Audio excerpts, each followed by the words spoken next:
देख रहे हैं इंडिया न्यूज, मैं हूं कविता सिंह। नमस्कार। इस खास पेशकश में आपका स्वागत है। चीन अब भारत पर चूहे की तरह चुपके से हमले की प्लानिंग कर रहा है। जी हां, खबरें ये मिल रही हैं कि चीन 2 हफ्ते के भीतर डोकलाम में सैनिक हमला कर सकता है। डोकलाम में करीब 1.5 महीने से भारत और चीन की सेना आमने सामने डटी हुई है। चीन की सरकार और सेना ने भारत को डराने धमकाने के लिए कई चालें अब तक चली, और जब उसके सारे दांव बेकार हो गए, फेल हो गए, तो अब उससे भारत के खिलाफ लिमिटेड मिलिट्री ऑपरेशन की धमकी दे दी है। क्या है चीन की यही चालबाजी और भारत के पास उसका क्या जवाब है, ये सब कुछ आपको बताएंगे। लेकिन सबसे पहले हाजिर है ये रिपोर्ट।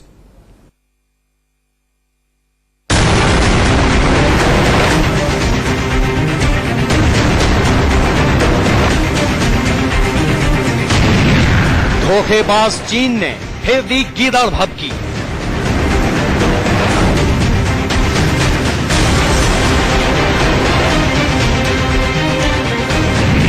दो हफ्ते में कर सकता है सैनिक हमला।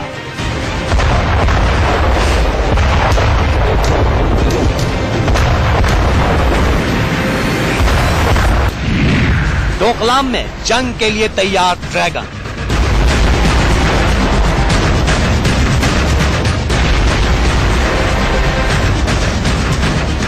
ये चीन की सेना है, पीपुल्स लिबरेशन आर्मी। देखिए कैसे दिन रात युद्ध की तैयारी में जुटे हैं चीनी सैनिक।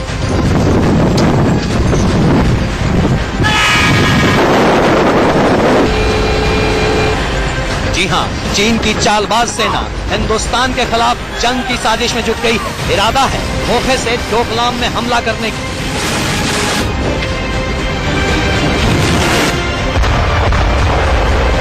चालबाज चीन एक बार फिर से हिंदुस्तान पर धोखे से वार करना चाहता है। चीन आमने सामने की जंग नहीं चाहता, बल्कि चुपके से पीठ पर छुरा घोंपने की साजिश रच रहा है। सूत्रों की माने तो चीन भारत के खिलाफ एक छोटे सैन्य ऑपरेशन की तैयारी कर रहा है।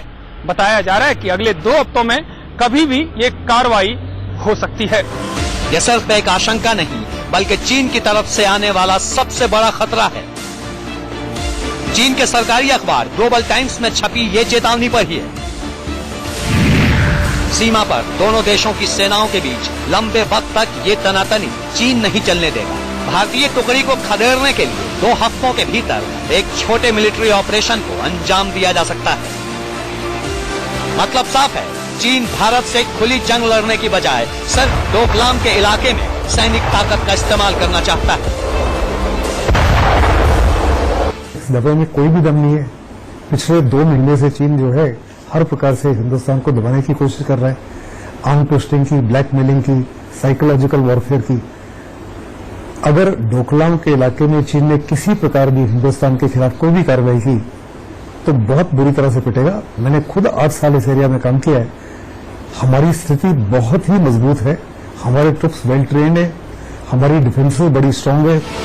हालांकि यहाँ एक बात साफ कर दें कि ग्लोबल टाइम्स में छपी ये रिपोर्ट चीन के रिसर्च फेलो हु जियांग के हवाले से लिखी गई है, जो Shanghai academy of social sciences के इंस्टीट्यूट ऑफ इंटरनेशनल रिलेशंस में रिसर्चर है।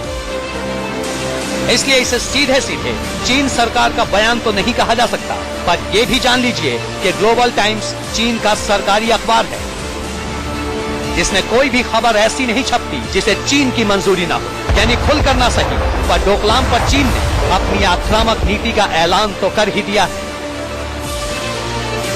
ग्लोबल टाइम्स में छपी खबर को इसलिए भी नजरअंदाज नहीं किया जा सकता क्योंकि तिब्बत में लगातार चीन सैन्य को बढ़ावा दे रहा है। जी हाँ, चीनी सैनिक लगातार तिब्बत में बढ़ रहे हैं। गोला बारूद और वो चीज जो सैनिकों को जरूरत होती है युद्ध के लिए, वो तिब्बत में लाई जा रही है।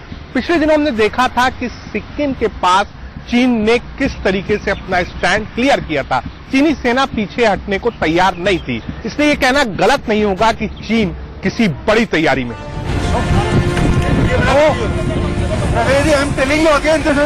जी हाँ, सिक्किम बॉर्डर पर भारत से संग्राम करने की ठान चुका चीन पूरी प्लानिंग के साथ पूरे इलाके में अपनी सैन्य मौजूदगी बढ़ा रहा है। सिक्किम से सटे तिब्बत में चीन अपने 2 सबसे शक्तिशाली टैंक उतार चुका है।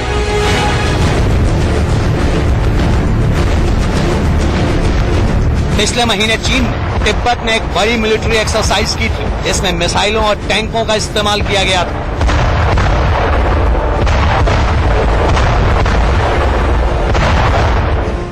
हाल ही में पीपुल्स लिबरेशन आर्मी की सालगिरह पर भी चीन ने जमीनी और हवाई ताकत दोनों की जमकर नुमाइश की थी।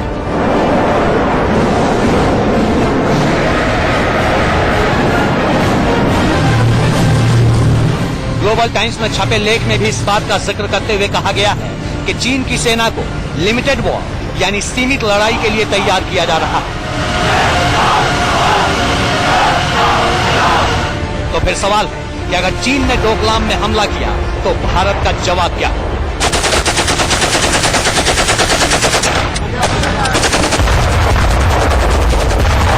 हम तो एक पीस लविंग नेशन है। साफ तौर पे हम कह रहे हैं हम युद्ध नहीं चाहते। हर मसले का हल जो है डायलॉग है। अगर युद्ध भी होता है छोटा या बड़ा, उसके बाद भी उस इशू को, जो ट्राइजन मिशन के इशू को रिजॉल्व करने के लिए फिर भी बातचीत करनी है।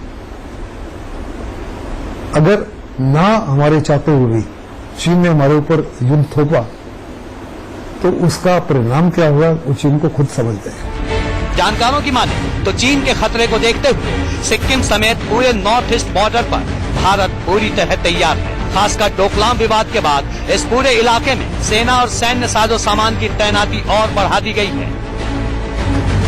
कैसी है भारत की सैनिक तैयारी, दिखाएंगे आपको। और उससे पहले ये जानना जरूरी है कि चीन की इस ताजा धमकी के मायने क्या है। क्या वो वाकई भारत से जंग चाहता है या फिर भारत पर दबाव बनाने की कोई नई साजिश है? चीन की सरकार और सेना डोकलाम को लेकर कई बार भारत को जंग की धमकी दे चुके हैं। चीन की सरकारी मीडिया ने तो शुरू से ही भारत के खिलाफ मोर्चा खोल रखा है। भारत पर दबाव बनाने के लिए चीन ने कश्मीर में दखल की धमकी भी दे डाली है। लेकिन जो बादल गरजते हैं वो बरसते नहीं हैं। जंग लड़ने के लिए बार बार गिरगिट की तरह रंग नहीं बदला जाता। चीन की गिरगिट चाल से दुनिया वाकिफ है। न तो उसकी जुबान पर भरोसा किया जा सकता है और न ही उसके दावे पर क्योंकि मसला देश की सुरक्षा का है, भारत की संप्रभुता का है। इसलिए चीन की चाल को ठीक से समझने की जरूरत है। चीनी रिसर्चर ने ग्लोबल टाइम्स में लिखा है, भारत ने हाल के सालों में चीन को लेकर अपरिपक्व नीति अपनाई है। भारत इस इलाके में सिर्फ विवाद चाहता है जिसका हकीकत विवाद से कोई नाता नहीं है। इसके पीछे मंशा चीन के साथ सौदेबाजी करना है। चीन का फरेब देखिए कि एक तरफ तो वो हमले की धमकी दे रहा है और दूसरी ओर भारत को ही विवाद की वजह बता रहा है, जबकि हकीकत दुनिया जानती है कि डोकलाम पर भारत सरकार और सेना का रवैया अब तक कितना संयम भरा रहा है।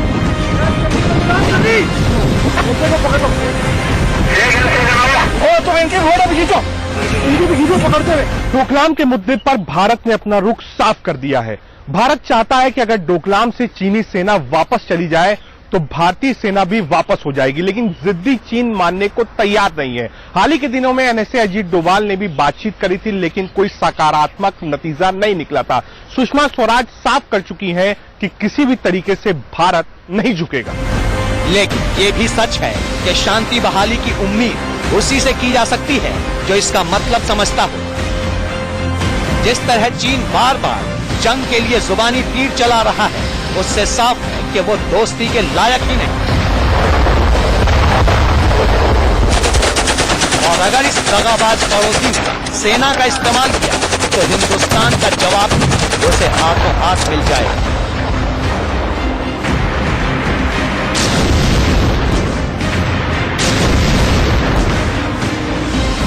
रजत राकेश टंडन और यतेंद्र शर्मा के साथ ब्यूरो रिपोर्ट, इंडिया न्यूज।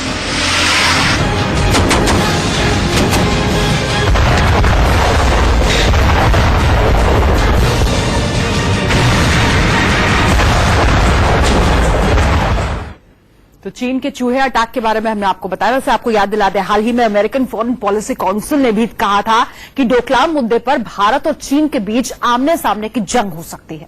अब सवाल ये उठता है कि अगर चीन ने लड़ाई छेड़ ही दी तो भारत उसका जवाब किस तरह से देगा?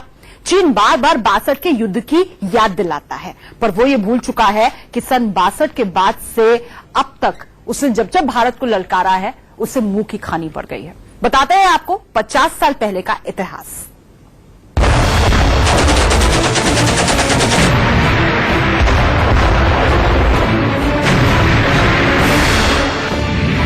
तुमने एक बार हमसे जंग जीती,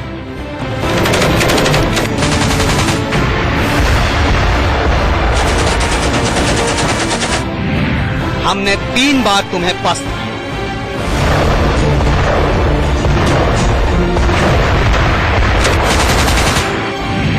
तुमने धोखे से हमारी जमीन छीनी।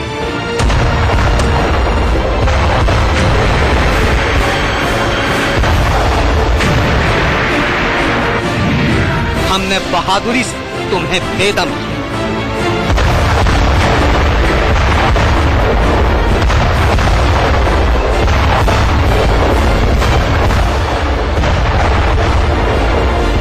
जब कभी भारत चीन रिश्ते की बात होती है तो जहन में सन 62 की वो जंग पहुंच जाती है जिसमें भारत को चीन से हार का सामना करना पड़ा था। लेकिन दुनिया जानती है कि चीन ने कैसे धोखे से भारत पर हमला किया, दोस्ती का दम्भ भरकर सरहद पर दगाबाजी की। पर कहते हैं ना कि काठ की हांडी एक ही बार काम आती है, बार बार नहीं। सन 62 के बाद चीन ने जब जब भारत की सीमा में दखल देने की कोशिश की, उसे ईंट का जवाब पत्थर से मिला। हर बार चीन की सेना को जान बचाने के लिए पीछे हटना पड़ा।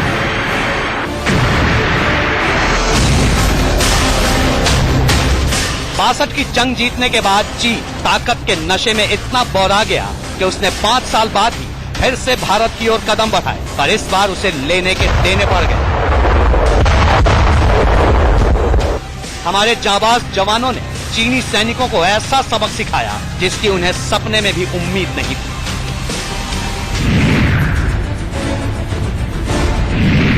तारीख 11 सितंबर 1967, जगह नाथुला पास।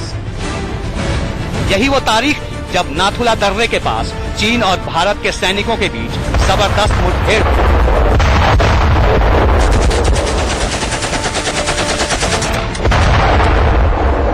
दरअसल उन दिनों बॉर्डर पर गश्त के दौरान दोनों सेनाओं के बीच अक्सर धक्का मुक्की हुआ करती थी।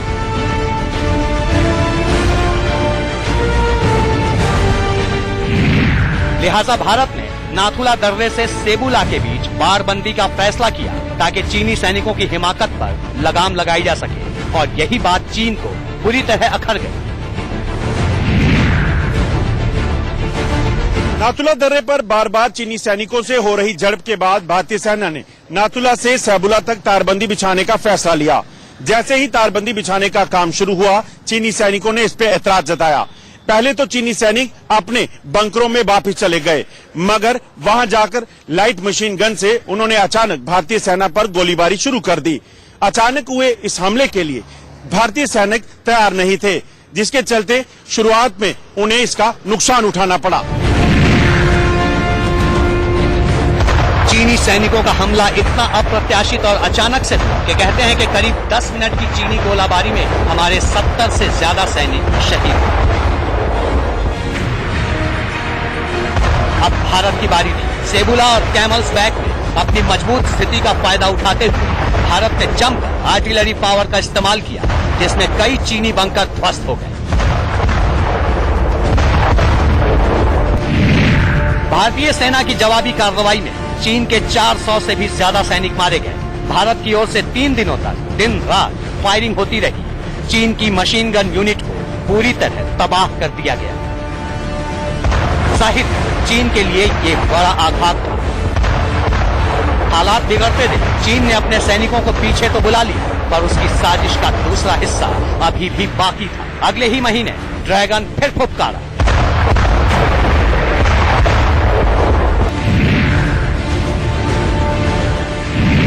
तारीख 1 अक्टूबर 1967, जगह चोला पास।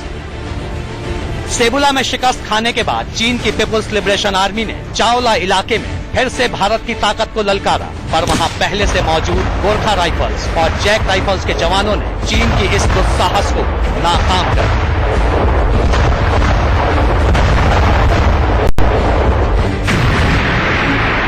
दरअसल सर्दियां शुरू हो जाते ही भारतीय फौज 13,000 फीट की ऊंचाई पर बनी अपनी चोला की चौकियों को खाली कर नीचे आ जाती थी, और एक बार फिर जब गर्मी शुरू होती थी तो उन चौकियों पर जाकर बैठ जाती थी।